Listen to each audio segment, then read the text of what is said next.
Let me share with you some of the latest Q posts. First of all, there is a laundry list, and most of you have heard about this. This is 3 or 4 days old. There are about 40 posts about Nunes and why Nunes is such a bad guy. I watched a few of them, and the one that I watched that was most disturbing was one of the CNN posts. And basically they quoted an off-camera ad hoc recording of Nunes where he says something to the effect that he and the committee are all that are between Trump and being impeached, or of having more going on, and of neutralizing Mueller. And so what the CNN boys took it to mean was that it was obvious that Nunes was trying to be an obstructionist. And I watched very carefully what Nunes said, and that isn't what was said at all. What Nunes said was, somebody needs to be here to be sure that it stays on the up and up. And believe it or not, there's a difference between the two. You can watch as many of these as you want to. As I say, there are probably 40 of them. And again, you've got the 3 or 4 o'clock in the morning deal where everybody's on the same meme. Everybody has the same statement. Everybody is going to concur, and when there is across the board concurrence, people who are channel flipping the mainstream media say, well, everybody got it right. It can't possibly be wrong because all of those 5 or so or 7 independent channels have gotten it right.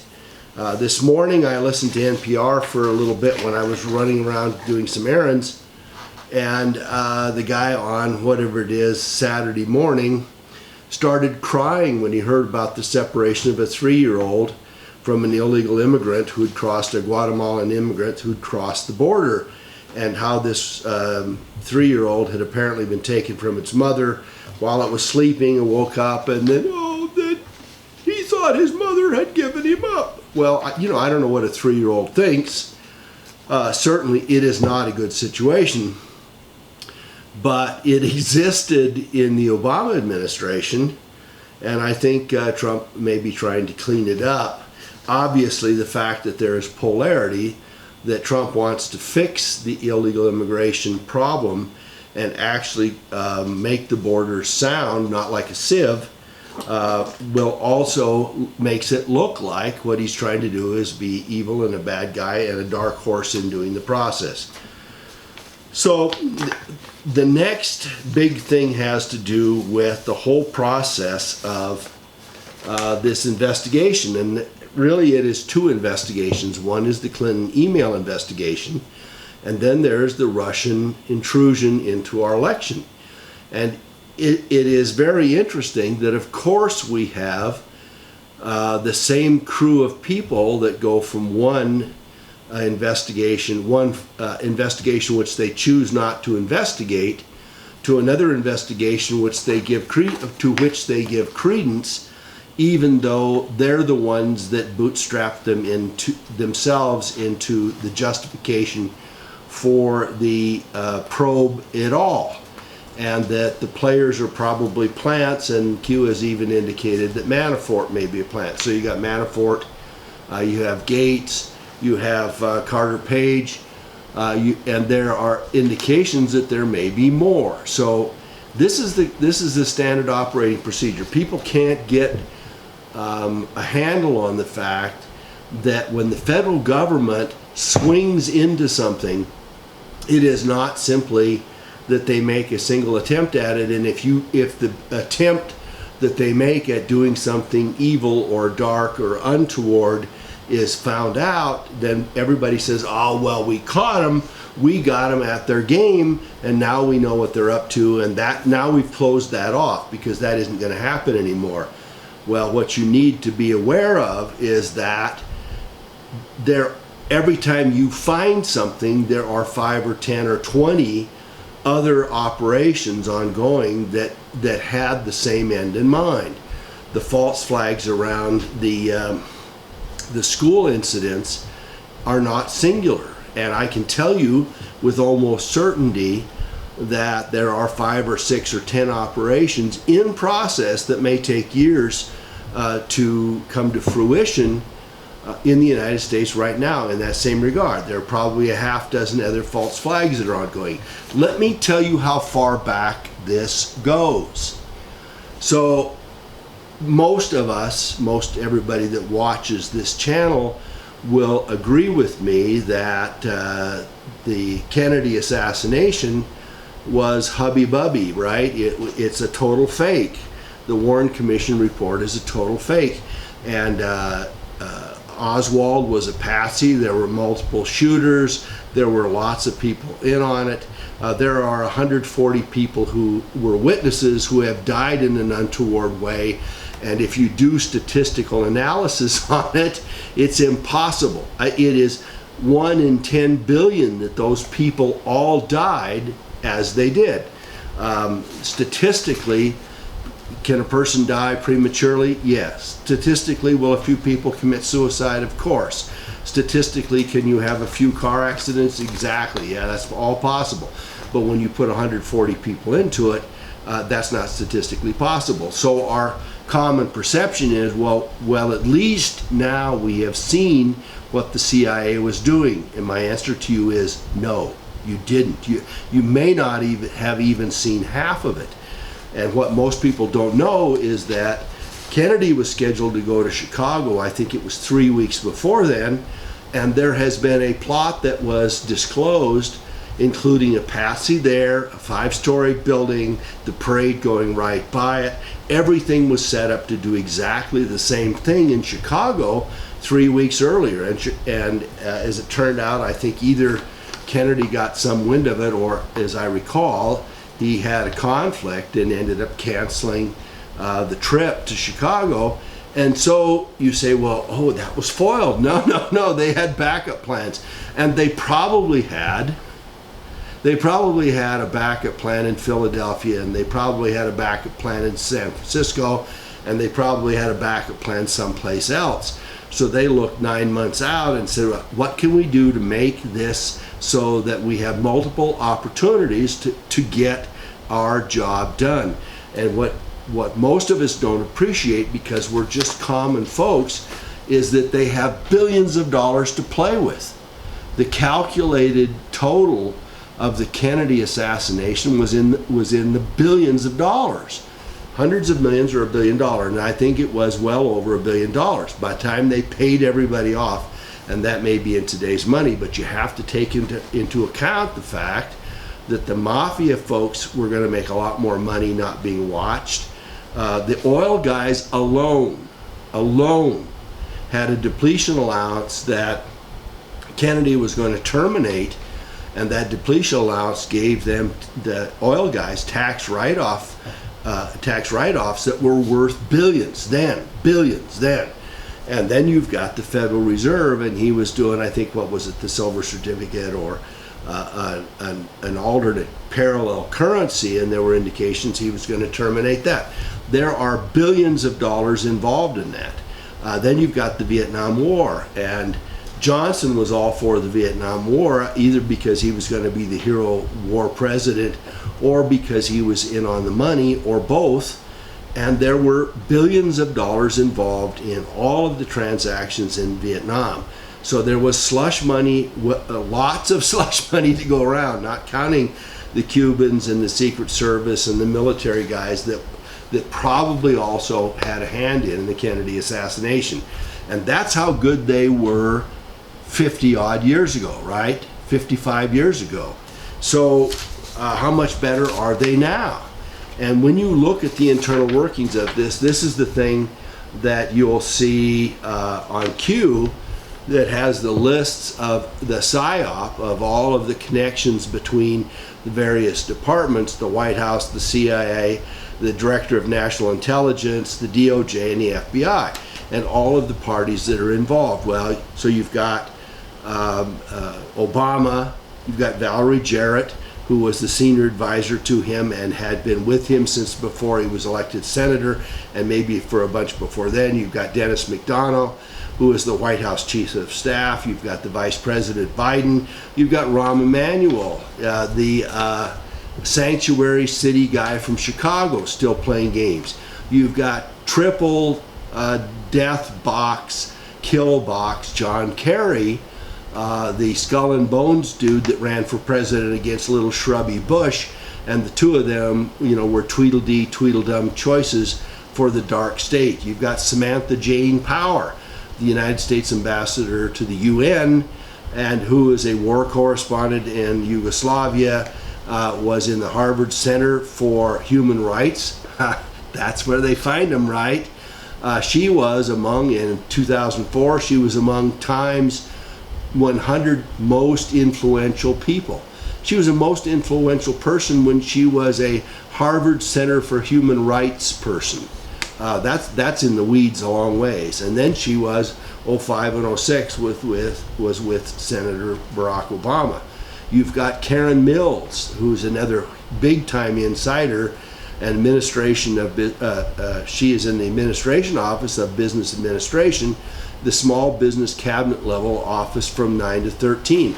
And all of those folks in the White House, according to Q, are in on it, and the arrow goes then to the DNC and to Hillary Clinton, and out from there. Then you've got the CIA with the darkest internal three-letter guy, John Brennan.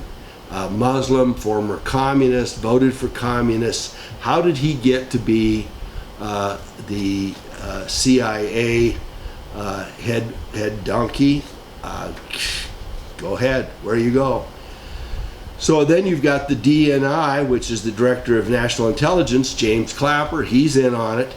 And then down to DOJ, and the DOJ, of course, is both matched into itself and with the FBI, and of course they're all cross-linked.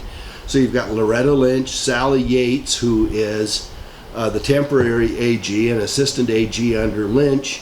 You've got Bruce Orr, Christopher Steele, and Christopher Steele's not in the DOJ, but he is an operative, and he's in and out of it. They only bounce him out when they allege that he gave stuff to Corn and was giving away secret information outside of there. But I think they just did that to cover their butts, because they knew full well what he was going to do, and they had to have him do what he was going to do in order to duplicate for the FISA application. They had to have multiple sources. That's a requirement. And so they took his primary source, the dossier, and then they sent him out to talk, to CNN and to Corn of Mother Earth News. And then they said, well, see, Mother Earth News is reporting on it. Their investigative reporter are reporting on it as well. Well, as it turned out, the source was Steele. It was the same guy. Then you got David Laufman, who is the cybersecurity and counter-espionage and export controls guy, who is the head of public affairs for that. He's in and out. Peter Strzok, Laufman again, and then you've got Comey and Clapper and Michael Morell, and I've got something on him here somewhere, and Robert Bauer, who's a White House counsel from 10 to 11, and is a Perkins Coie guy. You want to know how Perkins Coie gets into this? Well, these guys are like everybody else. There's a revolving door, and Perkins Coie, a otherwise respected law firm in Seattle, people that I actually worked with 30 years ago in their high-tech department, but they're playing the game internally, and they're siphoning the funds in and out to get the dossier going. And then you've got Bill Clinton at the end of that one. And Bill Clinton is involved in the tarmac deal, as Q has pointed out, and the trade-off for an associate justice for Loretta, or that she gets to stay in as AG if Hillary wins. So either it's a win-win deal for her. And then you have the FBI with Comey, Andrew McCabe, who gets fired. Comey gets fired. You got James Rybicki, and Rybicki is chief of staff. You've got Michael Steinbach, and Steinbach, where do I have him? He's also a big time dude in this. Then you have Bill Priestap, Peter Strzok, Lisa Page, James Baker, people fired, Mike Cortan, and Mike Cortan, I've got he's an FBI confidant of Comey, and he worked under Mueller and resigned in 2000, what was it, 15 or 16. Then you've got Josh Campbell. Josh Campbell is now with CNN, but he was the former FBI supervisory special agent and special assistant to Comey, an internal guy. Sally Moyer, Tasha Gaher, and Kevin Kleinsmith, and both of them are the attorneys that are in the National Security and Cyber Law branch of the FBI. And those folks are supposed to be protecting us, right? So they're working on both sides of this thing. They are giving cover for Comey and everybody else by saying that we're looking at all the cybersecurity stuff as it relates to Hillary's thing. They're probably also the ones that put the tabs in there that say that the Russians were the ones that tapped into Hillary and the DNC and the rest of that. And we know that could not have been the case because they were because that was downloaded too fast. It was transferred too fast to have been done remotely by anybody, and the markers are on it. So nobody has kept honest about that. They also were the ones that were supposed to be looking into the email controversy with the Wiener laptop. They dumped it once, they had it in July. They said no, or June or July. And this is called the mid-year investigation, the mid-year event. And the mid-year event is a non-operative process because they had no intention of investigating it. And then it comes back up, and Sally Moyer, who's one of the investigators, also another person that has texts that say how much she hates Trump. She's part of the filter team in the Clinton probe, and so they probe this thing for the so-called mid-year event investigation, but they never have anything where they actually look at any of those emails and all of the stuff that came out of the NYPD.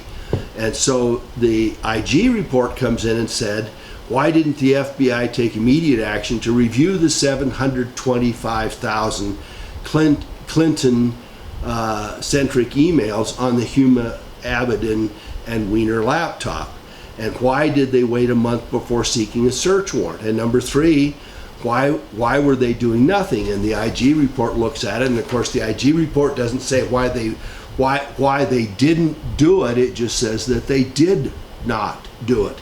They obviously did not do it. And then the IG gives some kind of patsy-ass report for what it was. The FBI mid-year team was waiting for additional information. That's one of their excuses.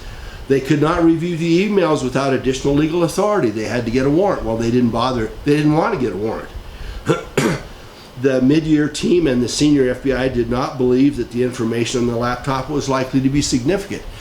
Have you ever not looked at something and then said, well, it couldn't possibly be significant because I didn't look at it? I mean, it's a tautological excuse for not doing anything, right?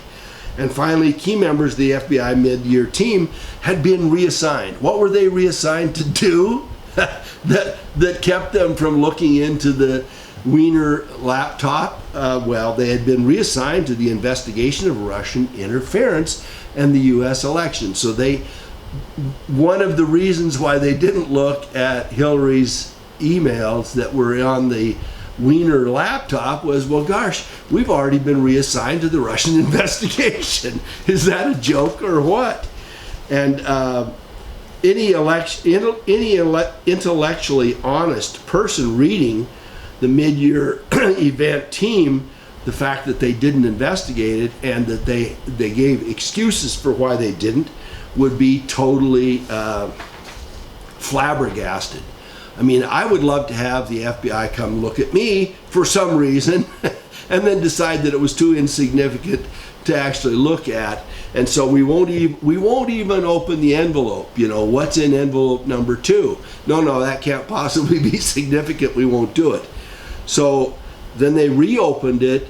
They had some of the email evidence between September 28th and October 27th. And as many of you remember, they didn't do anything during that whole month. And here it is, tick, tick, tick, down to 2 weeks before the election. And then they decided that there was no reason to do it. And through it all, the IG report intimates there was no actual investigation at all of any of it. And then you parallel that with the fact that this whole thing was that these same 30 or 40 people were shifting to the Russian investigation so that they could double up on Trump, double down and do nothing with Clinton, and double up and do everything with Trump. And my buddy, the Farmer Jones, sent me a copy of the GCHQ letter, which is dated November 17th, 2016. So this is 10 days after the election of 2016. And in it, National Security Advisor Rice requests that the GCHQ continue to investigate the Trump folks. So they can't do it from here, but they can get GCHQ, which is British, to go and do it for them and give it back to them.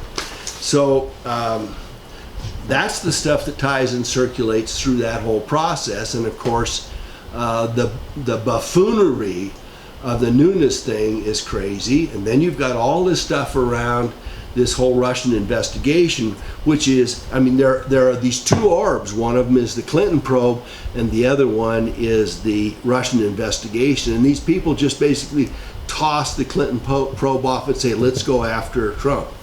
We're not going to do anything else on it. There was something here for the trafficking network, and the 888 number where Q points out that was the Clinton Foundation, when in fact it was the report in on international sex trafficking. So that's kind of a tongue-in-cheek sort of deal. I have not seen somebody that has done, and I would be interested to see it anywhere on YouTube, or if somebody wants to post it, what it is that is referenced with the anonymous person that says Hillary has taken a number of villages from Haiti. I mean, we know Laura Silsby was working and had 33 young children, crossed over into the Dominican Republic, and that Bill Clinton bailed her out for trafficking these children because they caught her and they renounced her legitimacy. This is Silsby, and had her charged with felonies for trafficking children, and Bill managed to get her out of it. And of course she's now using a different name. I don't know what it is. There is a comment in here, and it's a very good comment about the 30 reasons that you have to show your ID, and voting is not one of them. And of course in California it's the biggest deal, and people show righteous indignation about, oh my God, you're going to make us show an ID to vote? Well, what about all these people that don't have voter IDs? What about all these people that don't drive?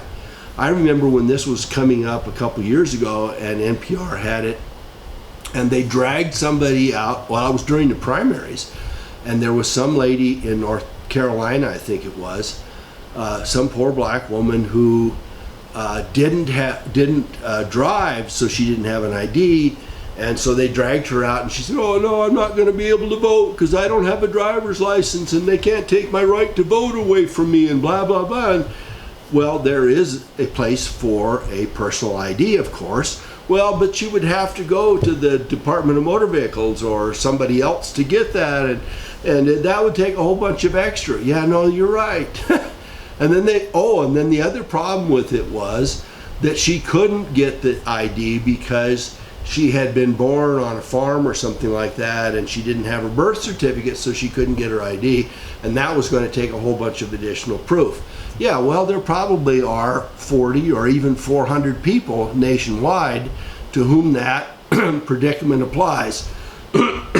Why does that rationalize for that those people justify the other 60 million of us not having IDs for when we're voting?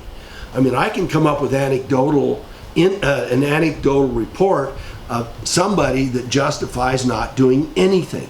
Of course there is one. So what? And Q points out again, they never thought she'd lose. They go into this, and this is a big deal for me, and this is one of the things I'm going to do one of these days a report on, is this whole antitrust stuff and how we have the fact that we have now all of these news agencies, and they're all basically lumped into one. And of course, part of the stuff about sending things out, and then the Smith-Mundt thing that again Farmer Jones points out, that they're authorized, the federal government and the CIA is authorized in buying people off to give news, because propaganda now is legitimate, because we might have false news someplace. So we have to have our national government involved in feeding our major networks news that they want us to feed, and it's just crazy stuff. And then they go into the whole the whole antitrust business in and of itself. And the antitrust business, people make a big deal out of the fact that capitalism doesn't work, and that we should have a socialist state, and we should have this, and we should have that, because capitalism doesn't work. And I'm going to say to you, that's not true. The problem with capitalism is unchecked and unregulated, it morphs into oligopolies or mercantilism, and they raise the bar on everything, and they make they're a barrier for entry, and there are only 3 or 4 or 5 players, and then those 3 or 4 or 5 players manipulate one side or the other of your free market. In order for a capitalist system to properly work and to seek the lowest cost for everybody, there have to be a lot of buyers and a lot of sellers. And once you take that off the table, you destroy the potential for the capitalism itself to self-police. If I have the capacity to enter into a market to compete with other companies, I can get in and bring the price down and keep them from overcharging you for that product. And that's true across the board. And of course, none of it's true. None of it is true now. Our news and entertainment is all owned by 3 or 4 or 5 people, and behind the scenes, they're all owned by the same outfit. AP and Reuters, I think Reuters has been owned by one family, which also coincidentally ties in with the Federal Reserve and the banking system, since the 1880s or something to that effect. And the AP was just years after that. So all of the source news comes from the same source. And then you get into, and this goes to Google, and it goes to Apple, and it goes to others, but it certainly goes to Google, who now has the throat of YouTube in its hands, because it owns it, of course, and it has slush money to go around, so they can manipulate everything there. Is there competition for it? And the antitrust stuff, incidentally, goes clear back. One of the people who didn't enforce the antitrust was little shrubby Bush. And who was he supposed to be going after? Well, there was an ongoing lawsuit against Microsoft, and the Europeans, the European Union, got a huge settlement out of Microsoft and got some breakup there. But little shrubby Bush, and there's money in behind it, I guarantee you, within weeks of being elected president, he and his AG dismissed the suit against Microsoft. Well, how many billions was that worth? And of course, the greatest antitrust violator of the, well, until the last couple of years, of the last half century was Bill Gates and Microsoft. So we have all of this tied together. Now, there are a couple of late posts for which I have not really prepared.